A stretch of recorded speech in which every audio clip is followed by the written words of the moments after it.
So I'm standing here in the nursery tunnel. This is the place where all the plants will start their life. The construction of this started last summer, and I spent a lot of the winter finishing out the inside, building the benches, getting the services in. So I'm just going to spend today's video walking through that build a little bit and the considerations that I had when I was building a nursery tunnel.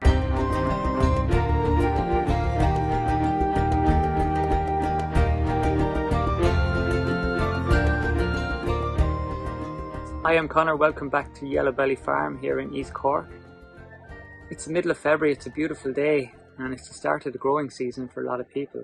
I was hoping to grow a lot at scale this year, but my expectations had to be readjusted. And that's because I'm a little bit behind on the outdoor beds and the polytunnel, which I was hoping to grow the heat-loving crops, tomatoes, peppers, all that stuff. That's still lying in a pile waiting to be constructed. And that's just a consequence of doing this part-time, where life, work, running, things like that get in the way, and I have to be okay with that and readjust expectations.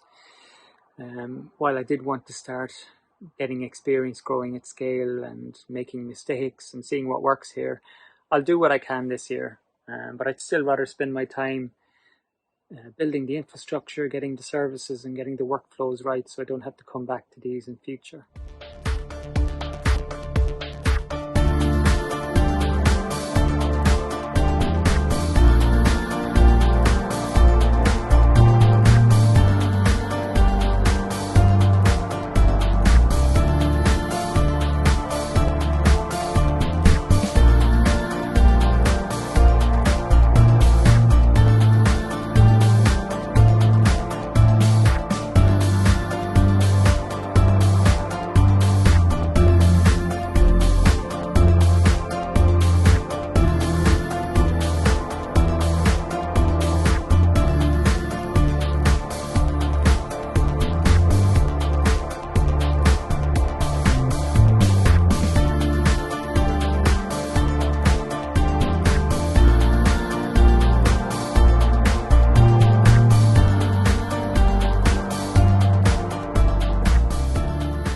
So the first consideration for me was location, and this obviously has to be somewhere accessible and central because you will spend a lot of time in your nursery. So for me, I made sure this was located right outside what I call Yellow Belly HQ. That's the shed where all the packing, harvesting and storage will take place, and all my tools are located. So it's directly outside that.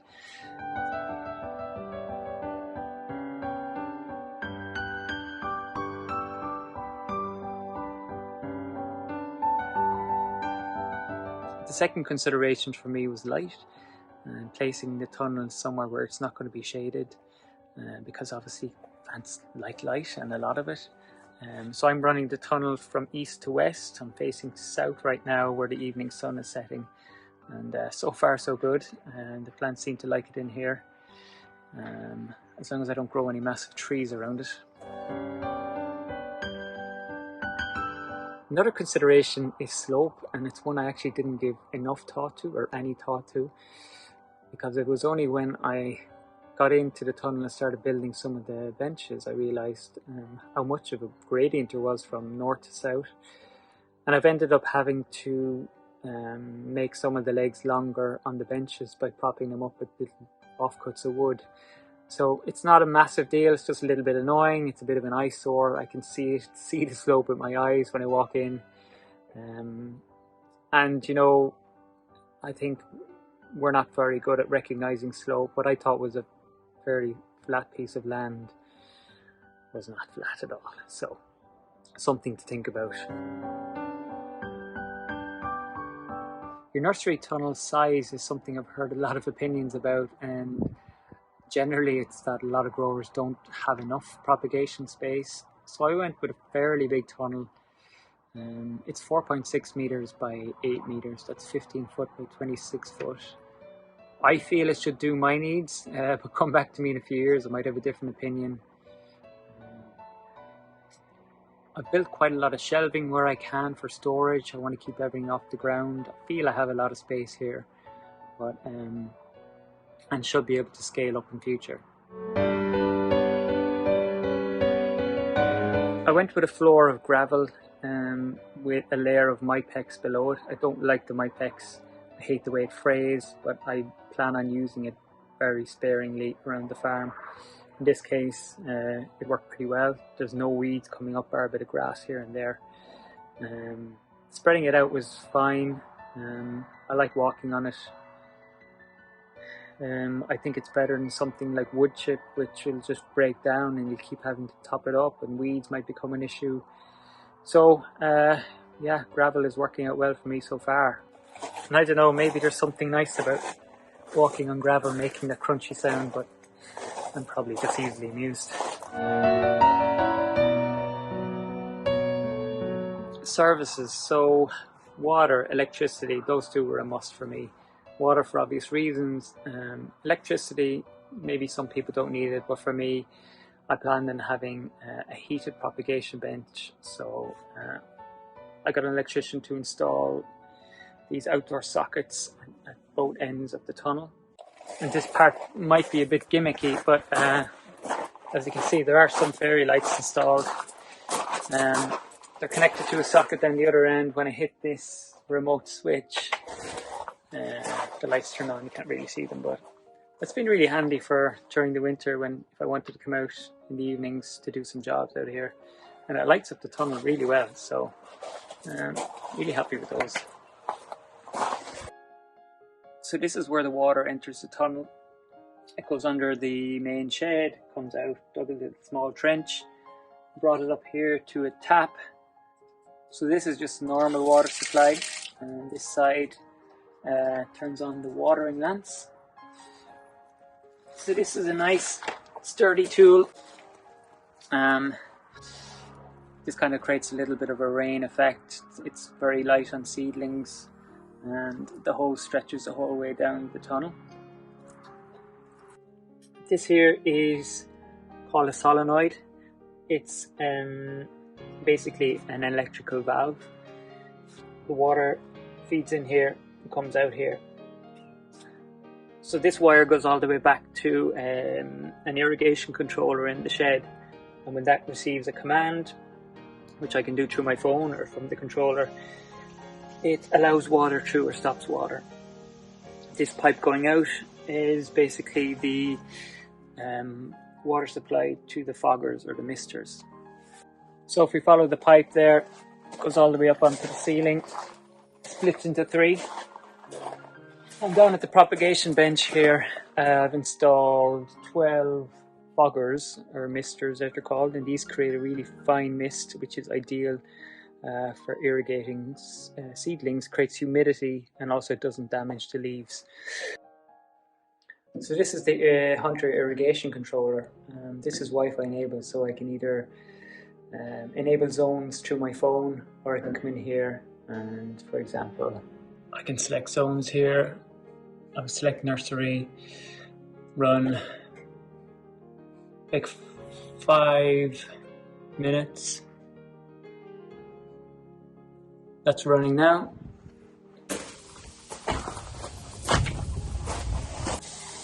And if I come back into the nursery, the plants are getting misted and look like they're really enjoying it. This is working out pretty well.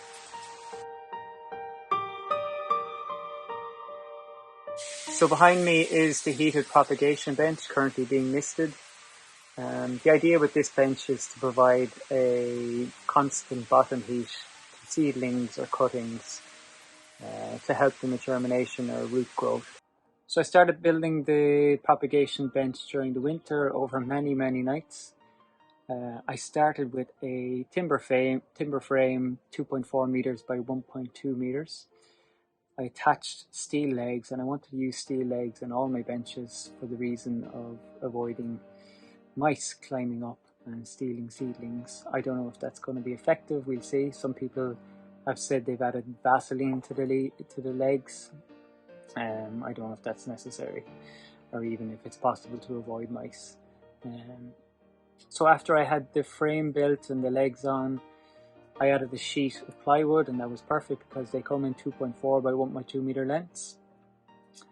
Then I added 50mm insulation. That's just regular home insulation, obviously to try to keep the heat in more.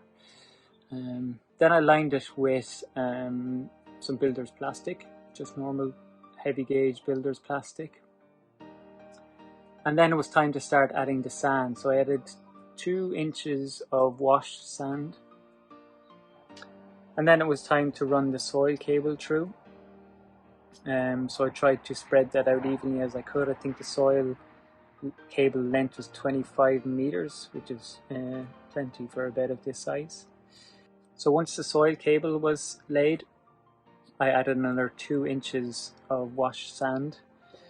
And that's pretty much it. It was ready to go. In order to install electricity neatly, I bought this outdoor socket on Amazon, and there's a cable running from this all the way under the bench, down by this leg, under the soil. Of course you need a warning sign, and up to this outdoor socket here, which the electrician's installed. That's working pretty well. From this socket then I run a cable over to a thermostat.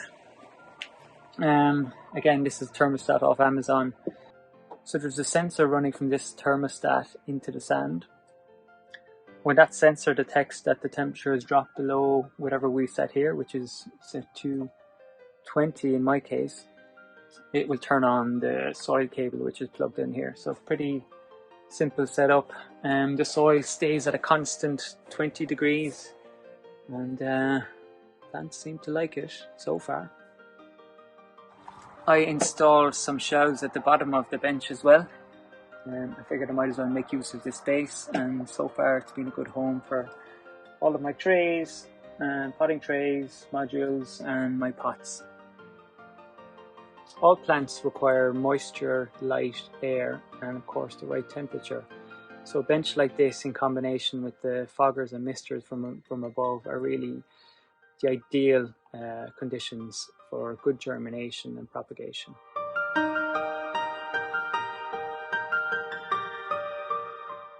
So this is the potting bench.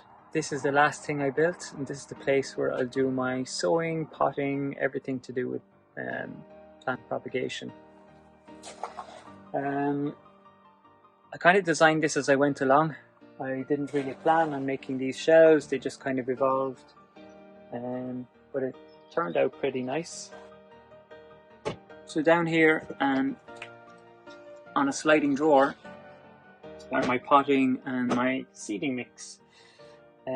So I buy both of these in. The brand is Classman. So the potting mix here is a little bit more nutrient dense than the seeding.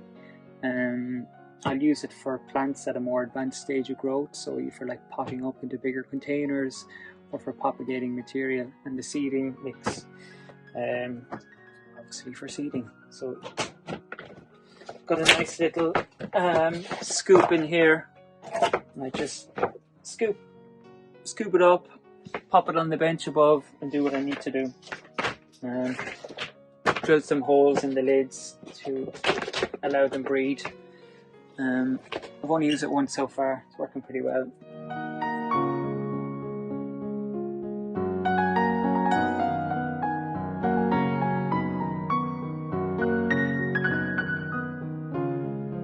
So here are 3 materials that I might add to my propagation medium when I'm sowing or potting cuttings. In here is perlite. This is a white expanded volcanic material, I believe, and it doesn't add any fertility, it just adds drainage and airflow. And I might use a 50-50 mix with this in the potting compost when I'm creating a mix for cuttings, because it allows the roots to develop really well. This is vermiculite. Again, it doesn't offer any fertility. It's very similar to perlite, but just with better water holding capacity. So I'd usually use this by spreading it on top of seeds that I've sown or cuttings, and it'll retain the moisture. And then sand is just a general good material to add for drainage, and obviously this will break down as well and add organic matter to the soil in time. So on the other side of the potting bench is just, you know, a regular bench for holding trays of seedlings that either don't need to be in the heated propagation bench, or I'm going to move over here to continue growing. I added these little triangular shaped strips. These are actually cut off from something else. They were scrap.